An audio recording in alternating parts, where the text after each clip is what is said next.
बंधु माने आजिर एही कार्यक्रम को आपण मानक स्वागत। आजिर एही कार्यक्रमटी मिथुन राशि व्यक्ति विशेष मानक पई बहुत गुरुत्वपूर्ण अटे। तो आपणकर जदि मिथुन राशि होता है तेबे भिडियोटी को स्किप न करी थरे मात्र शेष पर्यंत निश्चय देखंतु। बंधु माने एही वर्ष 2025 रे आपणकर दुखर अंत हेबाको जाउछि, समस्यार समाप्त हेबाको जाउछि। एही 2025 मसीह आपणक जीवन रे अनेक परिवर्तन हेबाको जाउछि। एही वर्ष 2025 रे मंगल ग्रह शासक हेबाको जाउछंती। एही 2025 मसीहार अधिपति हेउछंती मंगल। एहा सहित एही वर्ष 2025 रे बड़ बड़ ग्रह मानकर राशि परिवर्तन मध्य हेबाको जाउछि।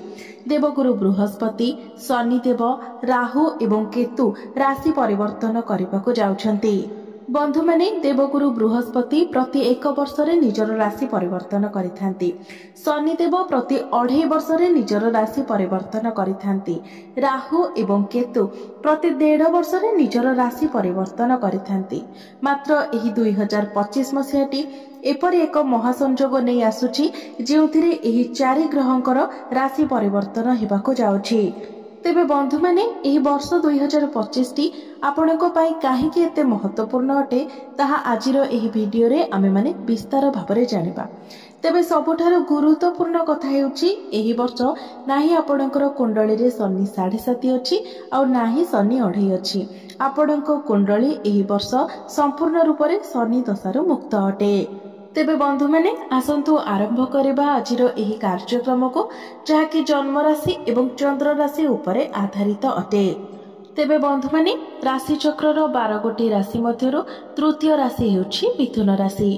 तो वर्षर आरंभ रे आपणकर द्वितीय भाव रे विराजमान रहिबे मंगल, आपणकर चतुर्थ भाव रे विराजमान रहिबे केतु, षष्ठ भाव रे विराजमान रहिबे बुध, आपणकर सप्तम भाव रे विराजमान रहिबे सूर्य, नवम भाव रे विराजमान रहिबे शनि एवं शुक्र एवं आपणकर दशम भाव रे विराजमान रहिबे राहु एवं आपणकर द्वादश भाव रे विराजमान रहिबे देवगुरु बृहस्पति। तेबे बंधु माने आपणकर राशिर अधिपति हेउछंती बुध, जे कि आपणकर षष्ठ भाव रे विराजमान अछंती एवं बुध खूब शीघ्र ही आपणकर सप्तम भाव को चलन करिवे, कारण बुध 22-25 दिन रे ही निजर राशि परिवर्तन करिथांती एवं शुक्र आपणकर नवम स्थान रे बहुत भलो स्थिति रे विराजमान करिसंती। एहा परे शुक्र आपणकर दशम भाव को चलन करिवे एवं दशम भाव रे शुक्र उच्चस्थ होइजिवे। तो बंधु माने एही वर्षर आरंभ समय अर्थात जनवरी ठारू आरंभ करी एप्रिल मास पर्यंत आपणक पाई समय बहुत अनुकूल रहिबो। विशेष करी आपणकर प्रेम जीवन पाई समय बहुत शुभमय रहिबो, कारण आपणकर पंचम भावर अधिपति शुक्र आपणकर नवम भावरे गोचर करुछंती। तापरे पुणी जेतेबेले दशम भाव को आसीबे तो दशम भावरे शुक्र उच्चस्थ होइजिबे। तापरे शुक्र आपणकर एकादश भाव को गोचर करिवे एवं जेतेबेले शुक्र एकादश भावरे विराजमान थिबे तो शुक्रंकर दृष्टि निजर स्वगृह पंचम भाव उपरे रहिबो। तापरे पुणी द्वादश भावरे निज राशि रे शुक्र प्रवेश करिवे, पुणी प्रथम भाव को प्रवेश करिवे, अर्थात प्रत्येकटी स्थान रे शुक्रंकर स्थिति बहुत भल रहुछि। तो आपणकर प्रेम जीवन पाई एही समय शुभमय हेबा सहित जो माने विद्यार्थी अछंती तो शिक्षा क्षेत्र रे मध्य आपणको बहुत अधिक सफलता मिलिबो, कारण पंचम भावटी शिक्षार भाव मध्य होइथाय। तो शुक्र आपणकर भल स्थान रे विराजमान थिबा हेतु आपणको बहुत शुभ फल प्रदान करिवे। आपण निज पाठ पढ़ारे किछि भी डिसिजन नै पारिबे।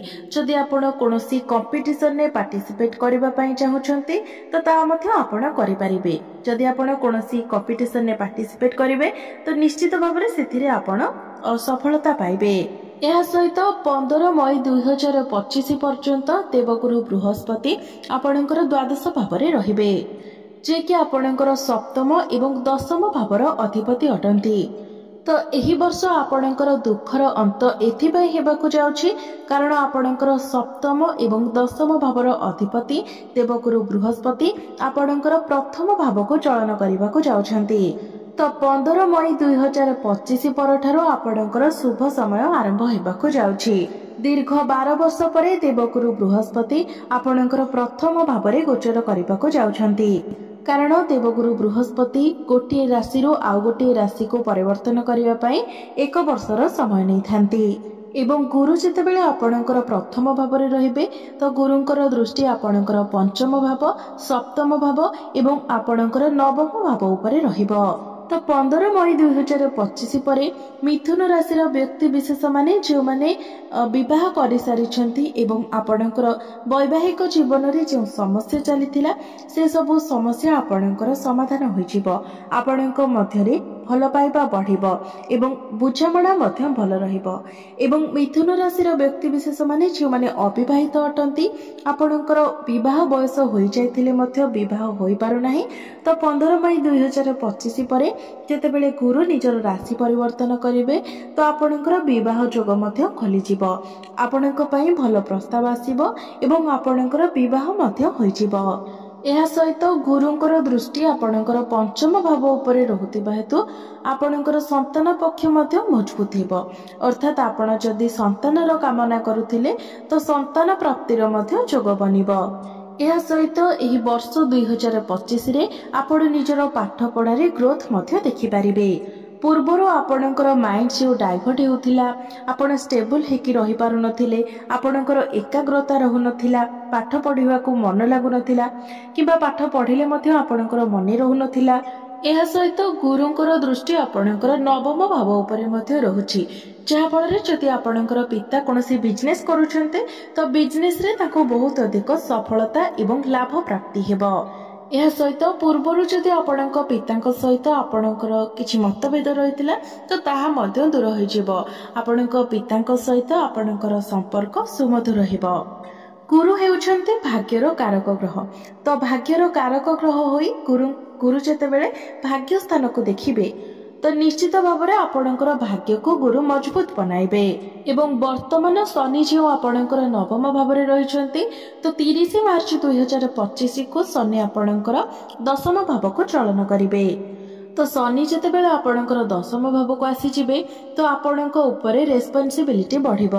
ତ ଆପଣ ଏହାକୁ ପଜିଟିଭଲି ନେବା ଉଚିତ, କାରଣ ରେସ୍ପନ୍ସିବିଲିଟି ବଢ଼ିବା ଅର୍ଥ ଆପଣଙ୍କର ରୋଜଗାର ମଧ୍ୟ ବଢ଼ିବ, ଆପଣଙ୍କର ଆର୍ଥିକ ସ୍ଥିତି ମଧ୍ୟ ମଜବୁତ ହେବ, ଆପଣଙ୍କର ଫାଇନାନ୍ସିଆଲ ଗ୍ରୋଥ ହେବ। ଏହା ସହିତ ଶନିଙ୍କର ଦୃଷ୍ଟି ଆପଣଙ୍କର ଦ୍ୱାଦଶ ଭାବ ଉପରେ ରହିବ।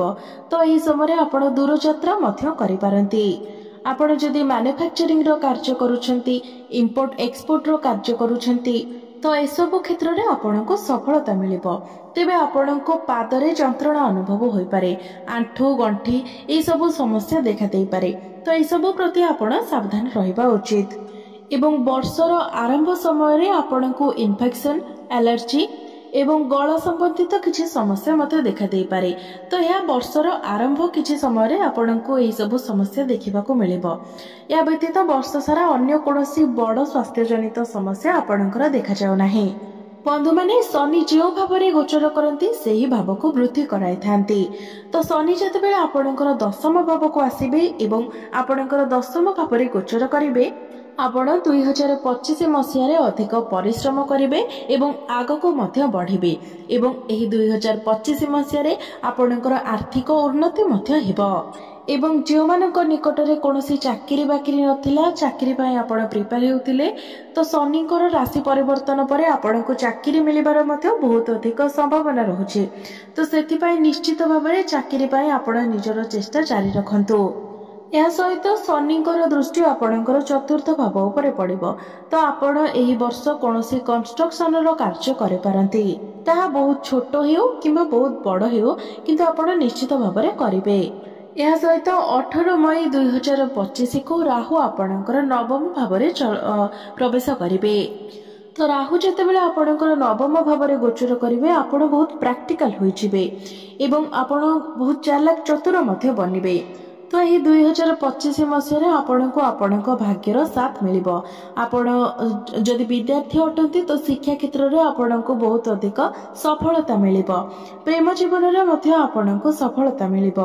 ଆପଣଙ୍କର ପ୍ରେମ ବିବାହର ରୂପ ନେଇପାରେ ଏବଂ ଏହି ବର୍ଷରେ କ୍ୟାରିୟରକୁ ନେଇକି ଆପଣଙ୍କ ଉପରେ ଅଧିକ ରେସ୍ପନ୍ସିବିଲିଟି ରହିବ। ଆଗକୁ ବଢ଼ିବା ପାଇଁ ଆପଣଙ୍କୁ ବହୁତ ସୁଯୋଗ ମଧ୍ୟ ମିଳିବ।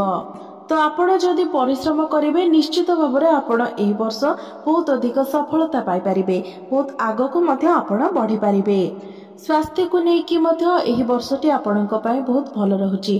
केवल इन्फेक्शन, एलर्जी एवं पाद जंत्रणा एही सब जिंस प्रति आपणको टिके ध्यान देबार अछि। एवं आपण जदि बिजनेस करूछंती तो एही वर्षटी रे आपण निज बिजनेस रे बहुत बड़ बड़ परिवर्तन करिवे एवं ता द्वारा आपणकर बिजनेस रे ग्रोथ मध्य हेबो। तो एबे आसंतु जानि नेबा किछि प्रतिकार विषय रे, जो प्रतिकार गुड़िक करबा द्वारा एही वर्षटी रे आसुथिबा अशुभत्व गुड़िक आपणकर खंडन होई परिबो एवं आपणको अधिक शुभत्व प्राप्ति हेबो। सेथिबाई आपण प्रत्येक दिन श्री गणेशंकर पूजार्चना करंतु एवं प्रति बुधवार दिन गणेशंको दुब अर्पण करंतु। यह सहित आपण प्रत्येक दिन गायत्री मंत्र मध्य 108 थर जप करंतु एवं प्रत्येक दिन आपण हनुमान चालीसार पाठ करने सहित प्रत्येक दिन आपण उदित सूर्य को तंबा पात्र रे जलार्घ्य अर्पण करंतु। निश्चित भाव में आपणको शुभत्व प्राप्ति हेबो एवं आपणकर भाग्य रे उन्नति हेबो। तो बंधु माने आपणक पई वर्षटी शुभमय हेउ, मंगलमय हेउ, एही ईश्वरक निकट रे मोर प्रार्थना। धन्यवाद।